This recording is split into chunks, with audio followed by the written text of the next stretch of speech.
హ్రీం శ్రీం లింగధారిణ్యై నమః. అమ్మవారు భూమండలంలో 108 శక్తిపీఠాలను ఏర్పాటు చేసుకుంది.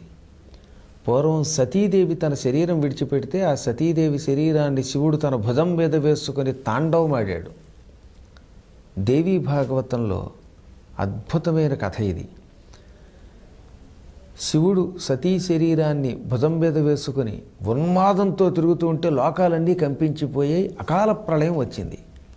దాంతో దేవతలంతా పరుగు పరుగున విష్ణువు దగ్గరికి వెళ్ళి మొరపెడితే సతీ శరీరం భుజం మీద ఉన్నంత వరకు శివుడికి ఈ ఉన్మాదం తప్పదు, కాబట్టి ఆ శరీరాన్ని ముక్కలు చేసేస్తానని విష్ణుస్తు త్వరయా తత్ర ధనురుద్యమ్య మార్గణై. మార్గణై అంటే బాణాలతోటి విష్ణుమూర్తి మహావేగంగా వచ్చి ధనుస్సుకి బాణాలు ఎక్కుపెట్టి అవయవాలన్నీ ముక్కల ముక్కల కింద కొట్టేశాడు ఆ శరీరాన్ని. అవి భూమి మీద 108 చోట్ల పడ్డాయి. అవి 108 శక్తిపీఠాలు. వాటిల్లో 18 బాగా ప్రసిద్ధికెక్కాయి. ఆ 18లో అత్యంత ప్రసిద్ధికెక్కిన శక్తిపీఠం నైమిషారణ్యం. నైమిషే లింగధారిణి. ఈ లింగధారిణీ దేవి అనే పేరుతో లలితాదేవి అక్కడ కొలువై ఉన్నది. అష్టాదశ శక్తిపీఠాల్లో ఉత్తమ పీఠం. ఈ లింగధారిణి మంత్రాన్ని ఐం హ్రీం శ్రీం అనే బీజములతో కలిపి 40 రోజులు జపిస్తే సంతానం కలిగి తీరుతుందని. ఓం ఐం హ్రీం శ్రీం లింగధారిణ్యై నమః ఇది మంత్రం. నైమిషారణ్యంలో ఉన్న లలితాదేవి లింగధారిణి యొక్క మంత్రం ఇది. ఈ మంత్రాన్ని శుక్రవారం నాడు కానీ మంగళవారం నాడు కానీ మొదలుపెట్టి 40 రోజుల పాటు ఏకధాటిగా రోజు 108 సార్లు చొప్పున జపం చేసి ఆవు పాలు అమ్మవారికి నివేదన చేసి ఆ ఆవు పాలు ప్రసాదంగా సేకరిస్తే వాళ్ళకి సత్సంతానం కలుగుతుంది. ఈ లింగధారిణి మంత్రం 40 రోజుల పాటు రోజు 108 సార్లు చేస్తూ అమ్మవారు లలితాదేవి పటాన్నో రూపాన్నో పెట్టుకుని ఆవు పాలు నివేదన చేసి తాగాలని చెప్పాం కదా.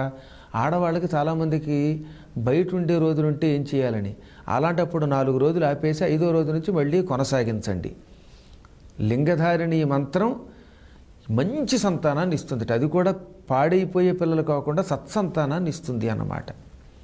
ఈ 40 రోజులు నియమం ఏమిటంటే మగవాళ్ళకైనా ఆడవాళ్ళకైనా మాంసాహారం నిషేధం, మద్యపానం నిషేధం, మసాలా పదార్థాలు తినకుండా సాత్విక పదార్థాలు తినాలి. అలా తింటేనే మంత్రం సక్రమంగా ఫలిస్తుంది.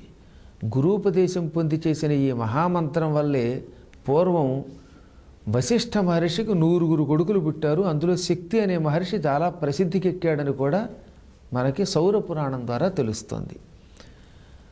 అమ్మవారు నైమిషే లింగధారిణి అని పేరు కలిగినటువంటి అమ్మవారు తనంత తానే లోకంలో సంచారం చేసి సంతానాన్ని ప్రసాదించే దేవతని నేను అని చెప్పుకోదట. సాధారణంగా అమ్మవారు నేను సంతానాన్ని ఇస్తానని చెప్పదు, కానీ లింగధారిణి చెప్పింది.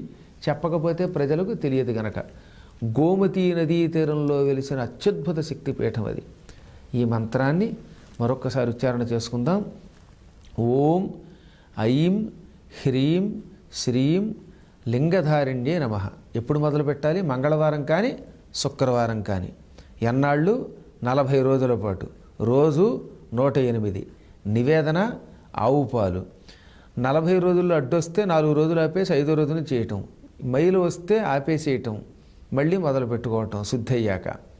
మాంసాహారం, మద్యం ఇవి ఈ పారాయణ కాలంలో నిషేధం.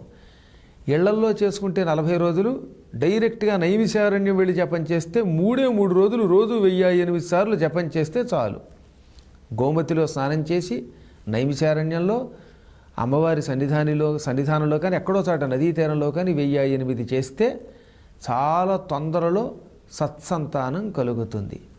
పూర్వం శ్రీకృష్ణుడు సత్యభామకి సంతానం కలగకపోతే సంతానం కలగడం కోసం స్వయంగా అమ్మవారిని అర్చన చేసినట్టుగా మనకి పురాణాల ద్వారా తెలుస్తోంది. కృష్ణుడంతటి వాడు ఆరాధించిన అత్యంత పవిత్రమైన మంత్రం ఇది. ఇంకా శీఘ్ర ఫలప్రదానికి మంత్రానుష్ఠానం చేసిన వాళ్ళు ఏదైనా వస్తువు లోహం కానీ అంటే బంగారం, వెండి లాంటివి కానీ లేదా వస్త్రాలు కానీ దానం చేస్తే తొందరగా మంత్రం ఫలిస్తుంది. మరోసారి మంత్రోచ్చారణ చేసుకుందాం. ఓం ఐం హ్రీం శ్రీం